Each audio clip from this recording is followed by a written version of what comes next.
G'day everyone, it's Doctor Colin here with a bit of a podcasty type special edition review type thing. Deal. With me here, well, via the miracle of the internet, is Freakster. Would you like to say hello to the people at home, Freakster? Salutations everyone, and this is Freakster here, and we are actually doing a movie review, aren't we, Doctor Colin? We are indeed. Yeah. This is my first attempt at reviewing a movie, and it's kind of a little bit daunting. Because we're amateurs. We have no idea how to review a movie. Oh, we have an idea of how to review a movie, but this is our first time actually putting it into practice. So, okay. Anyway, all that nonsense out of the way. So basically, we went and saw a movie today, and I'm led to believe it's a movie that's got a. There's a bit of consternation about this one. Would you say that's probably an accurate statement, Freakster? Yeah. It was. I got to admit, there was a lot of talk about it, a lot of bad talk about it because of its controversial, character choices. Gender character choices, I guess. So yeah. Yeah, so in case you're wondering, the movie that we're reviewing is the Care Bears movie. No, it's not. It's Ghostbusters. We are going to talk about the new rebooted Ghostbusters, directed by Paul Feig, and our general sort of impressions of it.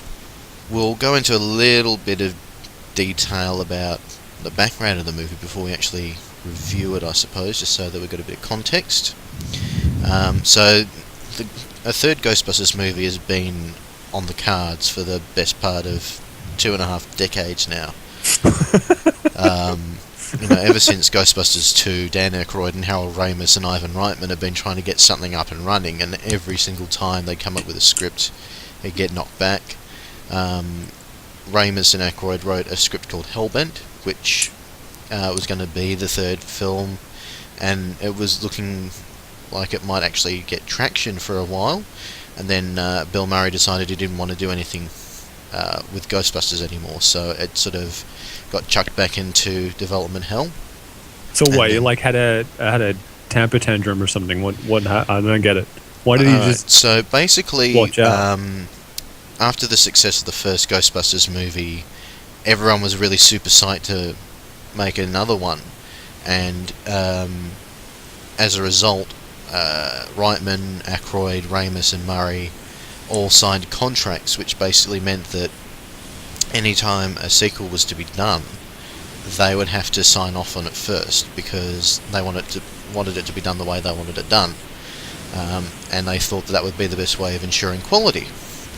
So that meant that they all gave the thumbs up to Ghostbusters 2 at the development stage, and they went and they made Ghostbusters 2, and there were some changes that the studio made, but overall Bill Murray decided he was going to get in a big sulk about it because it didn't turn out the way that he wanted it to, and subsequently we were able to see through Bill Murray's track record that he has quite a reputation for throwing temper tantrums when he doesn't get his way on films.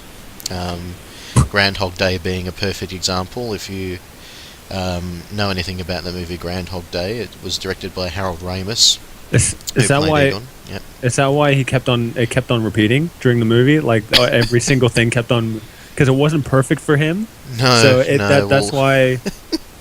Well, isn't that what happens with perfectionists? Like people who don't get their way, they have to do the scene over and over again. It wasn't a perfectionist thing; it was an ideological thing. Oh, okay. Which is to say that Harold Ramis was directing it as a comedy, but Bill Murray didn't want to do a comedy. He wanted to do an existentialist philosophical drama. And when Harold Ramis said no, we're gonna stick to the script on this and make the film that we all agreed to make, he decided to throw temper tantrums instead, and would arrive on set 45 minutes late just to piss people off, and refuse to do publicity for the film. And as a result, didn't talk to Harold Ramis until a couple of months before he died. So, Damn, that's yeah, a time. yeah. Shit. So, Okay. um, so that gives you an idea of the kind of man that we're dealing with when I say that Murray refused to sign off on a third Ghostbusters after making the second one. And that was what killed Hellbent, is what killed all the subsequent attempts by Aykroyd, Ramis and Reitman to make a third Ghostbusters movie. Because they need, as per that contract that they signed when they made the second one, they had to get his permission to be able to do it. And when he wouldn't even give them the time of day to look at the script, it meant that it would never go anywhere. So that's the reason why when we look at the leaked, the hacked Sony emails that came out last year, when they had that big problem with people from North Korea getting in a tiz about the movie about Kim Jong-un, the interview. They were talking about potentially getting lawyers involved if Bill Murray refused to sign off on making another Ghostbusters movie, which a lot of the haters took to mean that Sony sued him in order to make the movie and to get him to talk about how wonderful the movie was. Okay. You know, because that's the logical conclusion you would make from that. But no, it was simply that there was a legal binding that Murray had to give permission for a third Ghostbusters to be made, and that email was actually from when they were trying to make and the film that Aykroyd had scripted. So yeah, he went through like a whole bunch of different versions of the script, and eventually Gene Stupnitsky and Lee Eisenberg tinkered around with it a little bit, and they still weren't quite happy, and then it went to Ethan Cohen, who did the bulk of the work on the Men in Black 3 script. And then the studio were pretty happy with that one, and they were like, yeah, okay, well, we're going to green light it, but we just need to do a few bits and pieces first, and that meant getting Bill Murray's approval. Yeah. And then Harold Ramis died. Oh, okay. And as a result, Ivan Reitman said, no, I'm stepping back, I'm not going to direct it. They can make a movie, but I'm not going to be the director, I'll produce it. And Aykroyd was like, this is bad. So for months and months and months, they tried to get someone to direct a new one, and over and over again directors would turn it down, and Paul Feig was asked on 3 separate occasions if he would do it. They kept asking him, can you do this, can you do this, and he said, no, I don't want to, because I don't want to potentially damage whatever came beforehand. And so he ended up having a bit of a think about it before actually going, you know what, I'll do it, but I want to do something that's separate from the existing movies. I want to do like my own version of Ghostbusters. That way it can be a Ghostbusters movie, but it won't directly affect the 2 that came before it. And they're like, okay, well, that sounds reasonable. What do you want to do with it? And he said, alright, well, there are these 4 actresses that I really want to work with, and they would be the Ghostbusters for the movie. And apparently that was seen as a really awesome idea by the studio. And as you sort of alluded to in the intro, some of the fans didn't agree. And for me personally, I'll admit that when I first heard the news, I was sceptical, because it's quite often you get that sort of stunt casting where they'll cast female characters, or they might cast characters as different races or sexualities as like a gimmick. And I was worried that Different this is species. just a gimmick. Yeah. And yeah, as production went on, Feig was very forthcoming on Twitter with information about what he was doing, except for script stuff, because he didn't want to spoil anything. Probably a good idea. Yeah, and I remember him showing us the slime and the costumes and the proton packs all via his Twitter, and actually giving instructions to the fans that asked how to make the proton packs so they could do the cosplays. And it was within that sort of first month that the hate started to foster, and people started leaving lots of really vicious comments about the gender of the Ghostbusters, as well as derogatory comments about Melissa McCarthy's weight, the common joke being that they cast her to play Slimer. That's and right. there were a lot of people that were attacking Leslie Jones as well, and that continued all the way through. At one point, Jones was considering leaving all social media because she had a whole bunch of people via her Twitter calling her a gorilla because she is black, which is what prompted Paul Feig to lose his shit and start speaking out about it. And it's where he came out with the statement that the geek world is home to some of the biggest arseholes that he's ever met. And this is, this interview was done about 2 or 3 months after all of that stuff really started to get nasty. And of course, it wasn't published until well after that, and the whole context of it was gone. So people just read into it saying that he thought that people in the geek community, nerds, were assholes all round, and so therefore he was attacking his quote-unquote customer/fan base. And it just never let up from that point on. I mean, even now, like, it got to a point where when the trailer was released, people were developing internet bots that would just go to that and dislike it, so that now it's the most disliked film trailer on YouTube. Oh my gosh, really? Okay. Yeah, and if you followed any of the fan groups on Facebook, anytime anything mentioning the new film, good or bad, would come up on a news feed, there was automatically like a dozen people that would either leave hateful comments or make the little angry face reaction.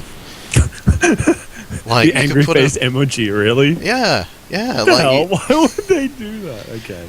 Like, the worst one was early on in the production. They were filming near a hospital, and when they had a break in the filming, all the actresses went into the hospital in their full costumes and stuff, and they met a lot of the patients who were in there. So there was a lot of kids in there that were sick and stuff like that, and they all had photos with the patients, so that there was, a little memento of when the Ghostbusters were there filming. And the haters, the people who had decided they didn't like this movie, all went on and talked about how disgusted they were at this obvious attempt to cash in on all these poor sick people and promote their film. And the other one was when there was a parent that put up photos of their daughters at Halloween last year, dressed up as the new Ghostbusters in the new style costumes. Oh, nice. And everyone was having a go at the parents. How dare you dress them up like this, disgrace, blah blah blah blah blah. So, but people were attacking these kids because they had dressed up as the new Ghostbusters instead of the old ones. So even now, it got to the point where if anyone had anything that wasn't negative to say about the film, they would be called a Sony shill. That Sony was paying out for people to say anything remotely positive about them on YouTube or Facebook or whatever. So it got to really ludicrous levels, and it's still, now that the film has been released to the public, there's still a lot of that kind of last bastion of the haters that refuse to accept that this movie is anything other than an abomination, which is where our review sort of comes into it, because I'm hopefully, I don't know about you, Freakster, but I'm hopefully going to have a good and well-informed perspective to sort of express my feeling about this film. Yeah, well, I had, what do you call it? I was a bit apprehensive about actually doing this because, like, I know you're a huge Ghostbuster fan. I'm a noob. I literally walked in there thinking, oh, I've seen the first two, so I literally don't know like all the behind the scenes and stuff like you do about Ghostbusters. All I know is there's a marshmallow somewhere along the lines and some chick that for some strange reason slightly reminds me of David Bowie, but just like I'm a freaking noob. I don't know, freaking a henchman when it comes compared to you when it comes to freaking no Ghostbuster knowledge. So that's why I was just like, if I did this review, I'd be worst at it because I wouldn't have a very good perspective, but I could say as a layman, I could say that the movie was highly enjoyable. Say if you want to like go in there and even if you didn't know about the previous Ghostbusters, you can still go in there and have a rocking good time, with the great acting and the okay. Well, that's probably a bit over the top, me saying great acting. Let's just say they were acting according to their talent. They were showing their talent. That's what I meant. And and it was humorous in all the right places, and it was a good ride. It was a good ride. I was like I said before. I mean, what do you call it? I wasn't quite sure, but I checked when I was looking at. I haven't even looked. I didn't even look through all the new stuff for Ghostbusters, like this new version of Ghostbusters. I haven't looked at anything, and the small amount that I did know about was like Chris Hemsworth being, a muscle-bound fool in it, and everyone was saying, "Oh, he has great comedic timing. He's great potential in being." A comedian. And I'm sitting there thinking, what the hell is Thor doing in this? It was just like, Thor doesn't have humor. Are you kidding me? And and I do get reminded by the fact that Thor does have has a few good lines that are actually quite comedic, but not. I didn't think he would be able to. I know this is the wrong word to say, but like wrong word to say, wrong sentence to say, but he couldn't keep it up as a comedian. So I kind of gathered that it would fall flat, after a few scenes, maybe like one or two. But no, I was pleasantly surprised by the way he had some definite comedic chops. I was very surprised about that, and I was very surprised about all the other. What's the female version of comedians? Comedian, yeah. Yeah, I was surprised by the fact that they can actually play some good serious roles. I mean, I already know about Melissa from her other movie roles. She's done a couple of roles, yeah. I only know her by two, which is what was it called? The Spy, I guess, was one. I think. Which was another Paul Feig movie. And oh god, what was the other one that she was in? There was one more that she was in. I can't quite remember. That's how memorable it was. I can't remember it. I was gonna also point out that she's in Central Intelligence as well for a short bit, but that's not enough of her to show how much of a talent she is. But the rest of them, they're from like SNL, right? Like except for is it Kristen or Kirsten? It's Kirsten Wiig. Kristen Wiig. All of the actresses are SNL alumni, apart from Melissa McCarthy, who has been on SNL but only as a guest. Oh, okay, all right. Yeah, so the other three are Kristen Wiig's been in SNL for quite a while now. The other two, Kate McKinnon and Leslie Jones, are pretty new to the scene. Oh, are they? Okay. I kind of gathered that they were there for like a few years. Okay. Oh, so by the way, listeners, if you haven't noticed, I think Dr. Colin is a bit more respectful than I was, because I called them comedians and he Well, called them actresses. Strictly So speaking, they're comedians I feel like as a well. dick now. Well, I mean, Leslie Jones started out doing stand-up, and Kate Yeah. McKinnon's done quite a bit of stand-up as well. So Yeah. it's a perfectly applicable term. It's just they're Okay. interchangeable, you know. Okay, because it just made me sound like a complete douche for a split second there. Thanks for that. Yeah, so I'm like I said, I highly enjoyed it. It was good fun all around, good family fun, I guess, as well. Especially, I'm pretty sure a lot of the kids, if you have kids, they would enjoy all the gunk, all the what slime, all the slime, ectoplasm. Yeah, because you see the if you see like Nickelodeon awards and stuff like that, everyone gets gunked and slimed and stuff. So, that would be definitely up a few kids' street. Mm-hmm. And there's nice little reminders of the past. The other original Ghostbusters, which I kind of liked. Mm. There's a little sprinkling of the original Ghostbusters here and there in the movie, so that was good. I like that. It was good. Do you have like a favorite non-spoilery kind of moment from the film? So like something that's not going to spoil a particularly strong moment, and we might get into spoilers a little bit later. Yeah, I know. God, I don't know. I feel like if I said anything, it'd be spoilerish. I guess I'll just have to say it would be.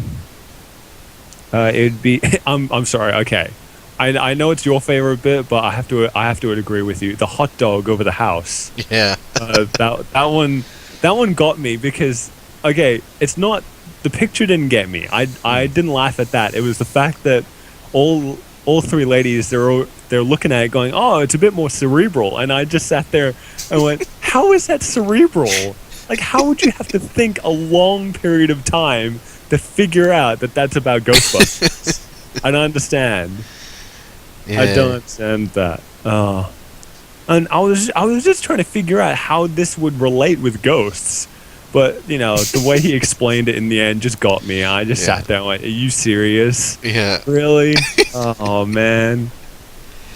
So for you, definitely, Chris Hemsworth was the acting highlight of the film. The main. I was pleasantly surprised by his comedic attribute. Yeah. But I have to say the entire thing, the entire like notion of it, I guess, was pretty good. I mean, I don't think this is spoilish because this particular aspect of magical ley lines, right? That is everywhere. If you watch anything that's got to do with magic or paranormal, it would have ley lines in everything from freaking supernatural to crap. I had it, but I don't have it. Was it Lucifer? Yeah, Lucifer. Thank you. Yeah. So you get it from So it's I mean, it's a similar notion, but I still kind of like the fact that was in there, and the the techno babble coming from Kate Holtzman, McKinnon's character. Was it Gillian or it's Gillian Holtzman? Yeah. The techno babble coming off her was brilliant. That's basically what I was when I was doing robotics. Basically, that's what it sounded like when I was listening to her. So it was good. I kind of sat there and went, I totally understand what you guys are talking about, but everyone else around us in the audience is just like, she is talking complete gibberish, but I'm still enjoying in this movie. Yeah. And look, that was pretty much the consensus that I got from the audience around us, is that they enjoyed it. Yeah. Oh, look, for me, the nods to the original film were very well done overall. Like, there were some that were really overt and some that were not so overt, and they were presented in a way that was respectful of the source material. Little things like the fact that the new Ecto-1 is a 1984 model hearse. That's it's just a little thing, but to me that because if you don't know, the original Ghostbusters movie was released in June of 1984. I didn't So, know that. Well, there you yeah. go. I didn't even know about the hearse. I thought that was like a standard hearse. Okay, fair enough. Yeah, so well, the original Ecto one was a Miller Meteor. It was an ambulance. Okay. Yeah, so there is that. But yeah, there's a lot of cool stuff there relating to the original film that the nods I think work really well, and the Yeah. cameos from people that were in the original film. I'm not going to tell you who is in the film as a cameo. I think it's really cool the way that they've popped in. Yeah. Especially, yeah, no, I'm not going to go into it, but look, for me, overall, they've succeeded in what they tried to do. They've made a film that can stand on its own and is still easily defined as a Ghostbusters film. I like the visuals. I like the acting. I went into it based on the trailers and stuff. I thought that Paddy and Abby were probably going to be my favourites out of the team, and I think that still stands for me. Yeah. They're definitely the two that really resonated for me. Yeah. Just to be clear, just to be clear. Okay, who's Abby and who's Patty? Paddy is played by Leslie Jones. Yeah. She's a subway worker who joins the team, and Abby is played by Melissa McCarthy. She's the expert who decides that it's a really good idea to go and investigate the mansion at the beginning, and that's where everything sort of kicks off, and we see that in the trailer. That's the vomiting ghost that comes from that scene. And that's something that sort of pops up later on in the film as well. So yeah, all the performances are really good. I think probably for me, out of the performances, the only weak link would be Kristen Wiig, who I think it wasn't her best role, but as I was sort of discussing with you earlier, there are some actors that even when they're not doing an excellent job by their standards, they're still doing an excellent job by other people's standards, and I think Kristen Wiig definitely falls into that category.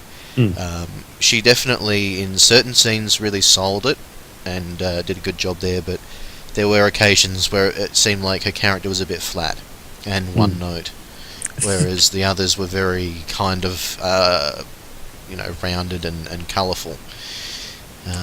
What disturbed me though is the bits where she was actually quite colourful is when she was hitting on Chris Hemsworth's character's Kevin. So yeah, I don't know what that says about her. Oh look, I think it was more a case of that she probably would have benefited more from being able to be a bit more animated, and a lot of the stuff that she was given, because of the nature of her character, she had to be really buttoned down and held back, and awkward as a result. And she played that really well for what it was, but I think it sort of, when you got such big personalities with the other three in the team, it really sort of washed her character out a little bit. Yeah, and just to point out how well she played an awkward person, I recommend it because I'm an awkward person. So that was how good it was. That another awkward person can recognize a person acting as an awkward person. So that works out pretty well. Yeah, she worked out pretty well. Yeah. And for me, probably apart from the whole Ghostbusters angle, the whole element of it being a Ghostbusters film, what really, really made me happy was that they tried so hard to incorporate the actual science of ghost busting or ghost hunting as much as possible. And they're talking about EVPs and ionic discharge and all that sort of stuff, which anyone who has researched ghosts and the paranormal would be immediately able to recognise a lot of that stuff as being related to what we as ghost researchers are well familiar with as being a part of that. And that to me shows that they, Feig and Dippold, who wrote the script, really did their homework. Not only in terms of what goes into the paranormal, but also in terms of what the purpose of the original film was, which Dan Aykroyd has said on numerous occasions was to cross that sort of Abbott and Costello, Bowery Boys kind of scary comedy with the actual science of the paranormal. Dr. Colin. Yeah. Okay, just to show how much of a layman I am, what the hell were those letters? Which letters? All of them. What was the... what was the EVP, electronic voice phenomenon, is when you can record ghost voices. Okay. PKE is psychokinetic energy. Okay. Basically, spirit movements. Okay. Ionic discharge is like all the energy in the room, so the charge of the atoms in the room is either positive or negative. Oh, and that changes if there's a spirit present and all that sort of stuff. Okay. So they've really, and one of the things, and this is one of the things I thought was really interesting, is that the new proton packs have inside of them what is called a synchrotron. They've specified it's a synchrotron, but in the original ones it was a cyclotron, and that's where the protons come from, that they use in the proton stream. And there's actually a video which I'll provide a link to, which is basically showing that it's possible to create these things, and not only that, but to create them on a scale that you can wear them on a backpack. Whoa, like a wait, are you saying that like an actual stream, or are you talking about just the machine? You can create a proton stream from a cyclotron or a synchrotron, yeah. Okay, fair enough. That's kind of cool. It doesn't look the way it looks in the movie, obviously, and no one's tried to capture a ghost with one, but that's all atomic science. It's actually possible, and people do use them in various capacities in labs and stuff. Yeah, just to point out, subs, don't try any of that at home, because unless you're a qualified nuclear scientist, I guess. Yeah, no, does that work? You never know who listens to these things. Yeah, exactly. I don't know how many people have access to equipment to build a synchrotron in their house, but what do you mean? Don't they just need like a toaster and a blender and like? It's a little bit more sophisticated. Oh, really? Okay. Because it basically sends all the atoms around and mashes them together. Oh, okay. That's why they call it, in the first film, they call it a positron collider. Okay. That's alright. Just put a rubber tire around it. Isn't that like some form of protection? No? Okay. Clearly, just pointing out, clearly I'm not an expert. I know I said I do robotics before, but wow, this is nuclear physics. This is nuclear physics. This is a little bit out of my league, but okay, yeah.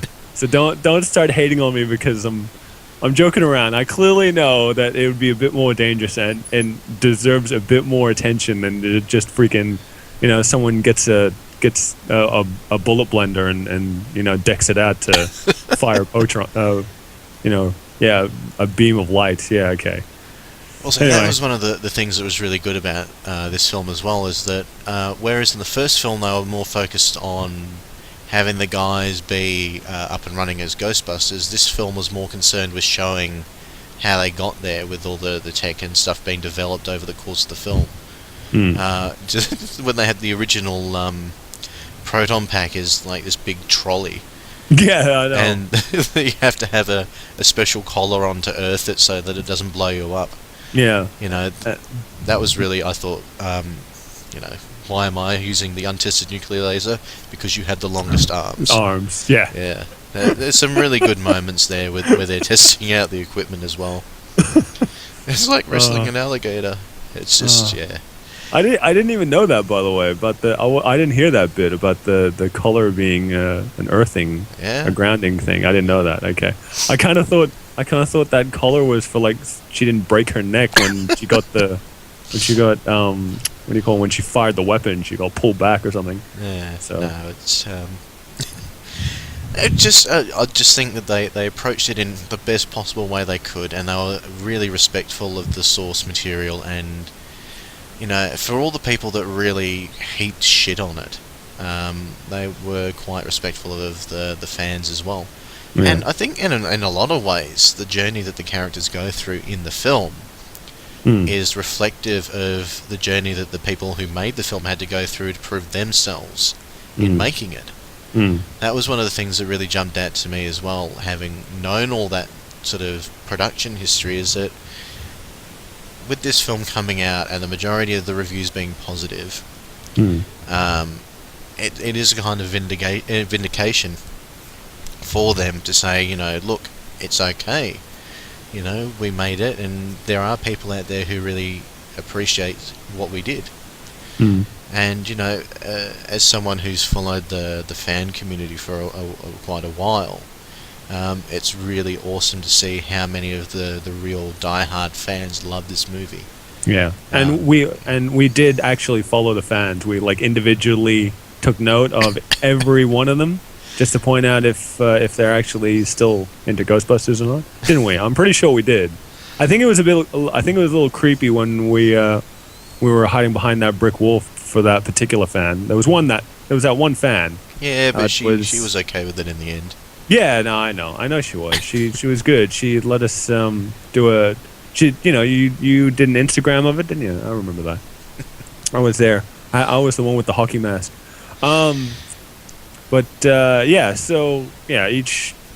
the fans of Ghostbusters would enjoy it, and if you're just moviegoers, you should be able to go enjoy it, no problems.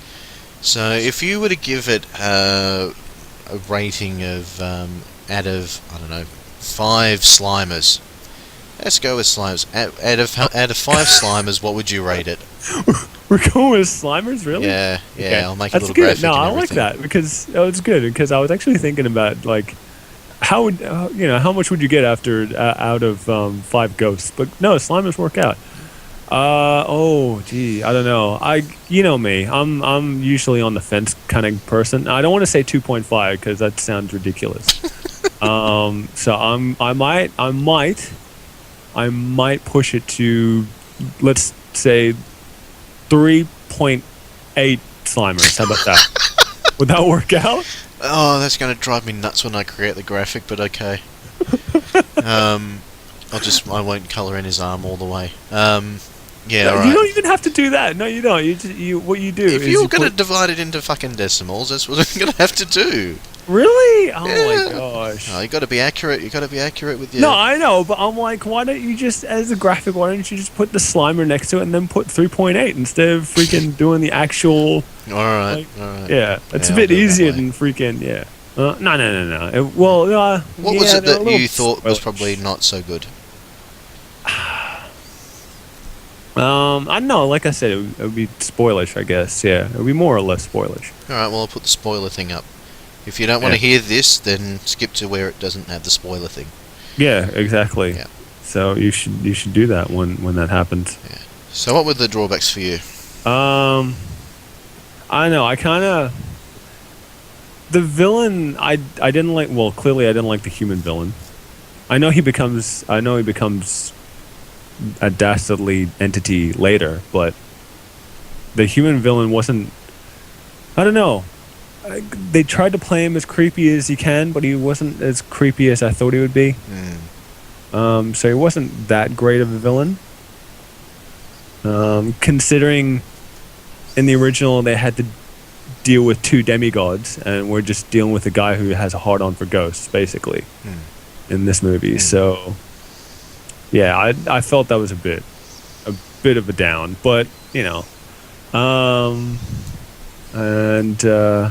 I don't know. I kind of did like the recurring joke, but the joke just, I think, one too many times. I think with the what do you call it, the wonton soup. Yeah. Yeah, that joke went a bit too much, I think, for me. Look, for me personally, I think Rowan, the villain, they were trying to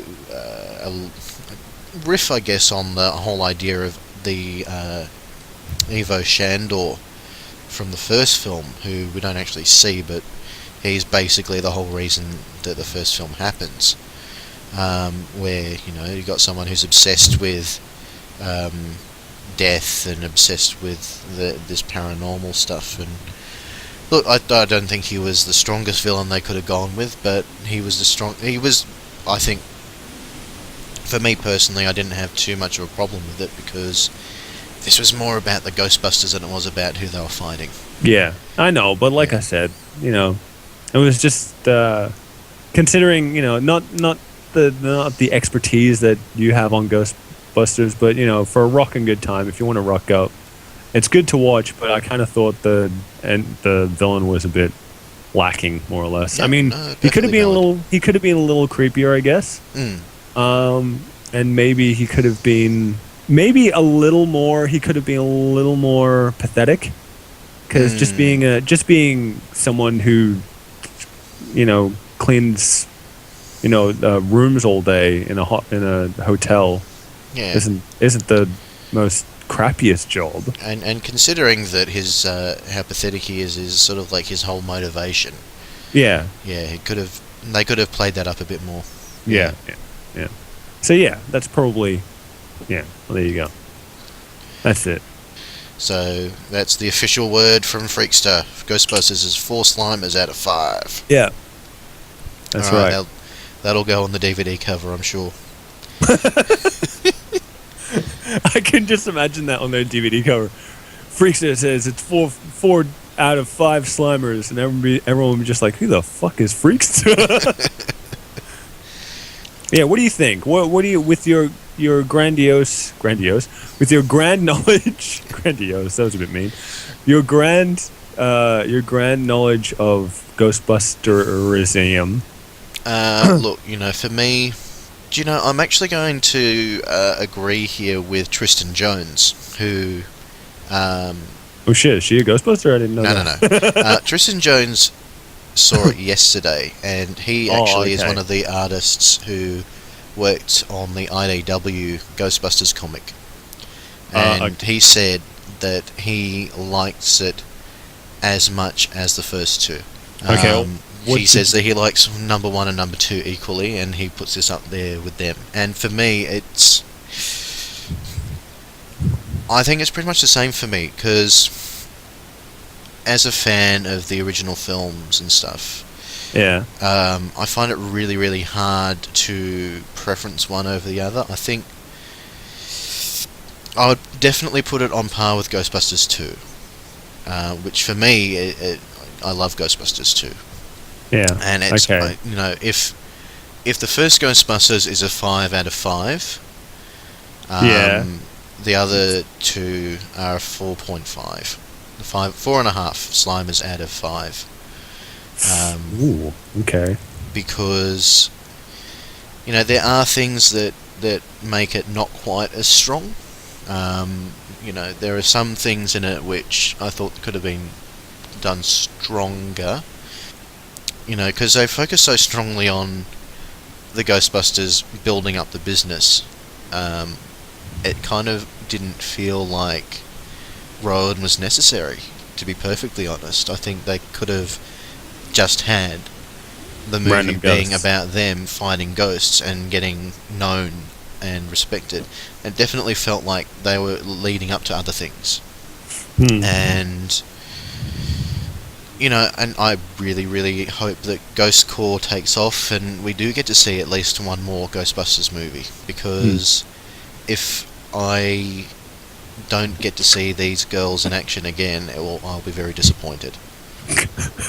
Like, that was my whole thing the whole way through, was I just can't get enough of these 4 as the Ghostbusters.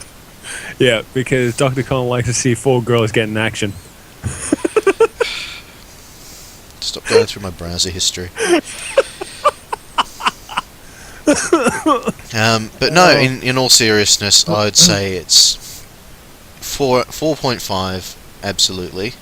Very close for me to getting up to a full 5. Yeah, fair enough. Fair enough. It's must-see viewing for anyone that's a hardcore Ghostbusters fan. Anyone that's been hanging out for the past 25 years to see a Ghostbusters movie in the cinema again, absolutely go and see it. Even if you don't necessarily like the whole experience, which some people might not, that's fair enough, you can definitely appreciate what they've tried to do. Yes, I think I'm one very happy ghost head. Let's put it that way. Definitely. Very happy ghost head. Okay. That's what the demonym of Ghostbusters fans is. We're ghost heads. Okay. And in I fact, didn't they've realize. just released a documentary called Ghost Heads, which is about people who are fans of Ghostbusters. So there you go. Okay, fair enough. Go and see this movie. I think, Yeah. to quote It- Molly Meldrum, do yourself a favour. No.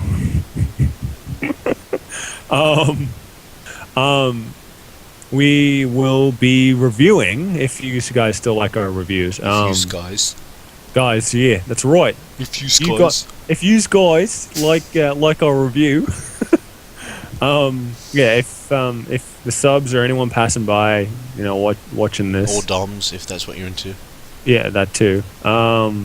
What are you trying to say, Freakster? I'm trying to point out that we're going to do another one where it might be about the Suicide Squad. Oh, yes. Yeah, We'll be there for Suicide Squad. Yeah, that's Definitely. right. Yeah, we're pretty psyched about it. Yeah, we are. Yeah. Margot Robbie. That's That's all the you only needed to thing say you to me. have It's to like, say. hey, Suicide Squad. Yeah. Margot Robbie. Okay, I'm sold. Bam. Yeah, that's That's pretty it. much it. Yeah. That's it.